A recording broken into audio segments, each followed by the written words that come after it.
Então, E você tem players novos agora. Você tinha países e agora você tem mega corporações também. donas do Facebook, o Meta lá, Isso. que tem um poderio de decisão maior que muitos países, né? E não só em capital, mas como ele carrega os dados das pessoas. Eu estava vendo, não sei se foi um vídeo seu também, essa discussão sobre o 5G, né? Isso é muito importante. Muito importante, que a China, o pessoal tem medo... Qual que é a empresa? A Huawei. O pessoal tá com medo de deixar ela entrar porque ela vem com a vantagem do 5G, mas também... E aí a Rússia, pela proximidade da China, prefere a China do que os Estados Unidos entrar com o 5G. Então tudo isso não é só quem tem a tecnologia melhor. É quem eu vou me aliar, quem eu vou deixar entrar. Cara, é muita coisa. Porque o que a gente tem que entender? Que a relação humana, ela não é pacífica. E isso é uma premissa básica para entender a geopolítica. Porque você vai falar assim, não, mas por que faz diferença o outro ter mais recurso que eu? Porque existe escassez. Quando existe escassez e eu preciso daquele recurso, eu vou brigar com você. Você não vai virar e me dar a sua comida se você corre o risco de passar fome. Então nós vamos brigar por aquela comida. Nós vamos brigar pelo território mais fértil, que produz mais comida.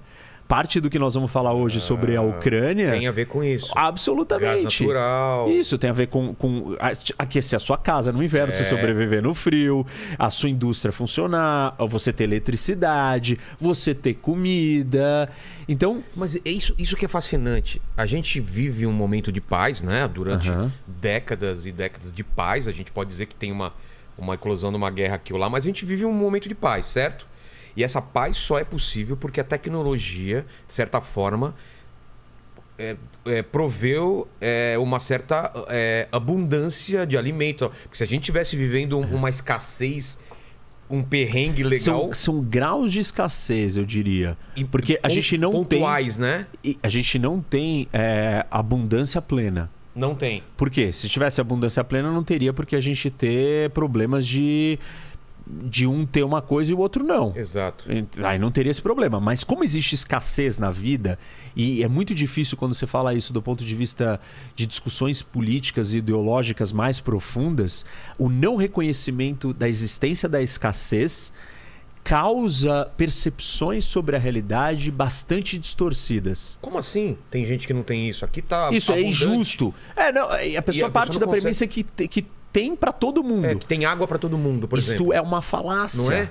Não, água tem pra caramba. Isso é uma falácia. Não, temos como dar comida para todo mundo. Não temos. Não temos. Nós não temos essas condições. Por que não temos? Porque existe escassez. Porque você não tem a comida no lugar certo, na hora certa. Ah, não, então tá. Então você tem a comida, mas você não consegue entregar. Não é qualquer coisa não conseguir entregar. Grande problema da Rússia, por exemplo, e eu vou falar disso depois, não ter grandes centros urbanos na grande parte do seu território é porque as distâncias são tão gigantescas que você não consegue levar o alimento até ali. Então não tem como você construir uma grande cidade, se não vai ter comida. Então, assim, muito disso... Água também, né? Água, condições propícias à vida. Quais são as condições propícias? Certos climas são mais propícios à vida humana do que outros. Morar num deserto, seja de gelo ou de areia, não é um lugar habitável. Não é um lugar propício para você construir grandes cidades. Isso pode acontecer? Claro que pode. Dubai é um exemplo disso. Injeção de muito dinheiro. Só que é exatamente isso. Tem um custo ali. Qual o custo? O custo do funcionamento de um ar-condicionado em Dubai.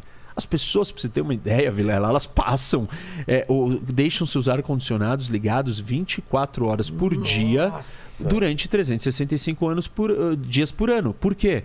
Porque você vai gastar mais energia para climatizar a temperatura de novo se você ligar e desligar. Entendi. Então eles deixam ligado. Mas para você deixar toda essa quantidade de ares condicionados ligados, você precisa ter muita energia. E como que eles conseguiram construir no meio do deserto uma cidade daquele tamanho? Com muita energia. Qual a energia? Eles têm muito recurso natural.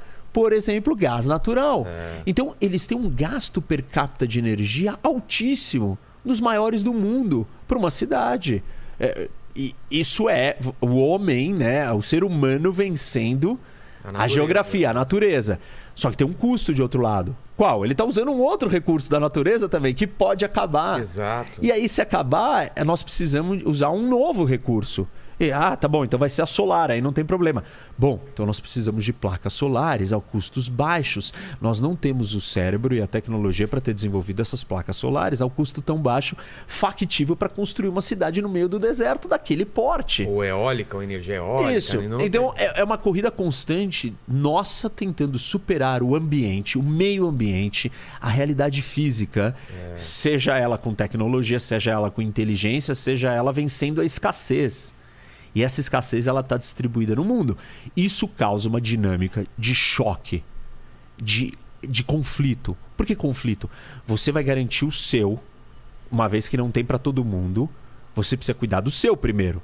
Aí quem é o segundo lugar? Bom, vou cuidar da minha família, da minha esposa, dos meus filhos, dos meus tios, dos meus primos, de quem mais? Do pessoal do meu bairro, do pessoal da minha cidade, do pessoal do meu estado, do pessoal do meu país, pessoal da minha religião, do meu continente, pessoal da minha civilização.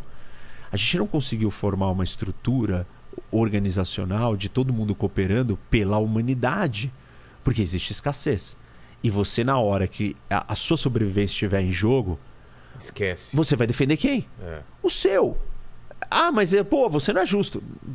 Uma discussão complexa, filosófica, moral e ética. O que é justo? Você deixar o seu morrer para dar para o outro? Ou você proteger o seu em detrimento do outro? Mas eu não. Mas isso é muito triste. Não pode ser assim. Pois é, não pode. Mas existe esse problema no mundo. Nós temos que lidar com essa realidade e a gente faz escolhas. E aí os países, que são essas famílias gigantes, estão disputando esses espaços. E essa disputa não é só porque alguém é ganancioso, egocêntrico e quer ter mais poder e tem problemas mentais. É uma disputa porque você quer a sobrevivência do seu povo. Então você precisa controlar aquele recurso estratégico, aquela comida, aquela entrada, aquela rota. E desde sempre o ser humano faz isso. Na Idade Média... Desde o começo, das primeiras tribos. Colocando muros em volta, as cidades depois com os primeiros bandos. Os primeiros bandos. Os sapiens, né, e os outros andavam em conjunto lidando com a ameaça dos animais. E dos outros. E por que os outros atacavam? Não, porque eles eram bárbaros, não porque competiam civilizados. Porque eles precisavam caçar, comer e eles tinham medo. O que esse cara vai roubar minha comida antes dele roubar minha comida, antes de roubar minha água? Eu preciso me proteger. Qual que é a melhor defesa? Talvez eu atacar ele antes que ele me ataque. E assim por diante. Então, a gente não conseguiu viver em harmonia. Porque se eu falo todas essas coisas e as pessoas não entenderem que existe uma disputa estratégica de poder, não poder no sentido de eu quero acumular e ser o rei. Não é aquela coisa de filme barato do vilão que quer dominar o mundo. Não é war, né? Dominar por dominar. Não, eu quero ter mais. Não é isso, né? É domínio por sobrevivência, é domínio por riqueza, é domínio por desenvolvimento, é domínio por abundância. Abundância não no sentido de sobrar, né? Mas no sentido de riqueza. Você quer que toda a população do seu país tenha direito a um transporte de qualidade, possa ter carros. Essa é uma discussão super interessante e difícil no mundo. Nós vamos deixar todo mundo no mundo ter um carro?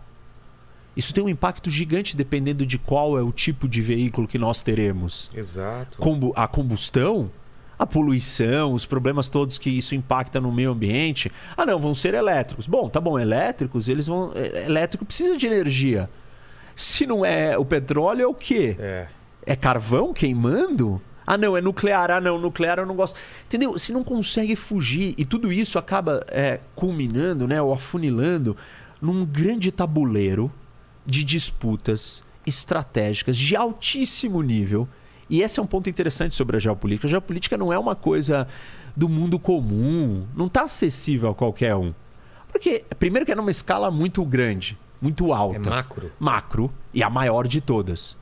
É o jogo maior do tabuleiro do planeta. É mesmo? É. É o maior jogo que é jogado. É o maior jogo que você pode jogar. E isso está distante da pessoa comum, né? Pô, minha vida eu tenho que acordar, trabalhar, cuidar do meu problema, chegar ali. Tá me enchendo o saco. Isso, tipo, não, tem um problema em casa, meu filho, eu tenho que ganhar o dinheiro para pagar. Né? É isso, não é o macro. E quem é que estuda isso? São as pessoas que estão preocupadas com a sobrevivência de uma nação inteira.